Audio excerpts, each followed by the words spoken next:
Farida Amrani, c'est une militante, c'est-à-dire une femme d'engagement, de terrain, très connue notamment à Évry, dans l'Essonne, mais pas seulement. Donc c'est ce qui lui avait ouvert la possibilité, à l'occasion des élections législatives, à peu de choses près. Je pense d'ailleurs qu'il y a eu quelques votes très discutables à ce qu'elle puisse battre Emmanuel Valls, qui était quand même quasiment Premier ministre sortant. Donc voilà, Farida, ça a toujours été cette fille toujours dynamique, toujours positive, une militante de terrain. Et je suis très content de savoir que si tout se passe bien, elle sera sans doute très prochainement députée européenne. Parce que Farida, c'est pas une diversité, c'est une militante. Mais je suis aussi fier, on va dire les choses franchement, que sur notre liste, on est des Françaises, des Français, mais qui ont des parcours à l'image de ce qu'est la France aujourd'hui. Elle étant née au Maroc, mais on aurait pu naître dans un autre pays. C'est ça la France, c'est ce pays qui s'enrichit perpétuellement et qui est une terre d'accueil. La République fait que nous sommes des citoyens égaux, quel que soit là où nos parents sont nés et quelles que soient les raisons pour lesquelles on est venu ici. Donc Farida n'est pas du tout la représentante ou la caution de je ne sais trop quoi. C'est d'abord Farida Amrani, la militante de terrain, la femme qui a des compétences sur des combats de service public ou sur d'autres sujets. Et c'est pour ses compétences, pour ce qu'elle est, évidemment, qu'elle est sur cette liste.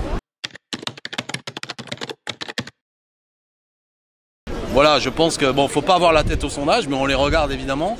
Et là, on est en situation de progression et je pense que toutes les conditions sont réunies pour qu'elle soit élue. Et ce qui serait formidable, qu'on puisse envoyer une délégation de 10-12 députés, France Insoumis, et Farida est en 9e position, je ne dis pas de bêtises, donc elle devrait pouvoir partir dans ce commando qu'on va envoyer d'Insoumis à Strasbourg. C'est le vœu que je fais et que je souhaite. Moi j'étais allé l'aider pendant l'élection législative, les deux. Bon, on était déçus, on n'a pas réussi à la faire rentrer à l'Assemblée nationale, mais là je pense que c'est bien parti pour faire d'elle une députée européenne.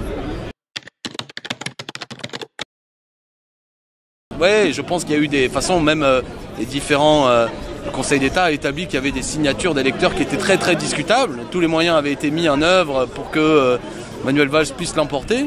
Voilà, bon, toujours une déception. Là, après la démission de Manuel Valls aussi, on s'est battu pour qu'elle puisse cette fois-ci l'emporter. Ça n'a pas eu lieu. Bon, mais dans la vie politique, il faut se battre, toujours avec la volonté de gagner. Et puis, il faut accepter le scrutin.